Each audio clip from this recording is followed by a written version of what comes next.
23 февраля мы чествуем людей, чьей профессией стало беззаветное служение Родине и ее интересам. Не последнее место в этом списке занимают полицейские, которые ежедневно борются с криминалом. Герои нашего следующего репортажа – сотрудники МВД, братья-двойняшки Валерий и Владимир Петровы. С ними встретилась Марина Сергеева. Валера, Володя. Или я опять перепутала? Нет, все правильно. Братьев Петровых в МВД по Чувашской республике, как известных спортсменов, знают многие. Но, как правило, путают друг с другом. Двойняшки не обижаются. С рождения у них все на двоих. Детский сад, спортивная секция, школа, университет и даже служба. Выбор профессии определила общая любовь к спорту. Отец занимался, он как сам кандидат в мастера спорта по дзюдо. Советского Союза еще он тренировал в свое время. И вот потихонечку приучил. С детства где-то с 9, с 10 лет вроде. Какой с 10 лет? С 4 к нему ходили, да, уже маленькими, а когда еще более серьезно, уже с 4 лет он нас таскал. Свой служебный путь в органах внутренних дел Петровы начали в спецподразделении.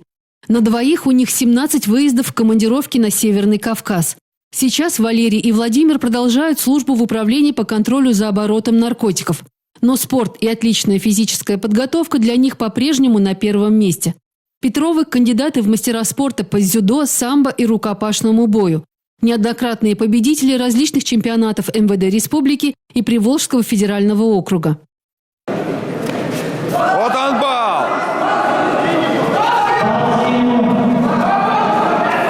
Бросать надо! Бросать она!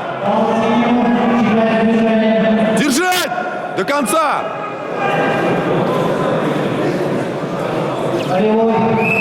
Вот она! Молодец!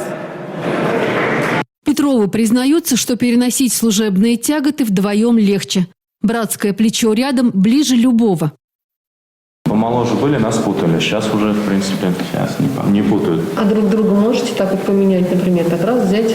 Если человек, наверное, нас видел-то 1-2 раза, может быть, и перепутает, если поменяемся. А так нет. А в школе пользовались этим? Нет.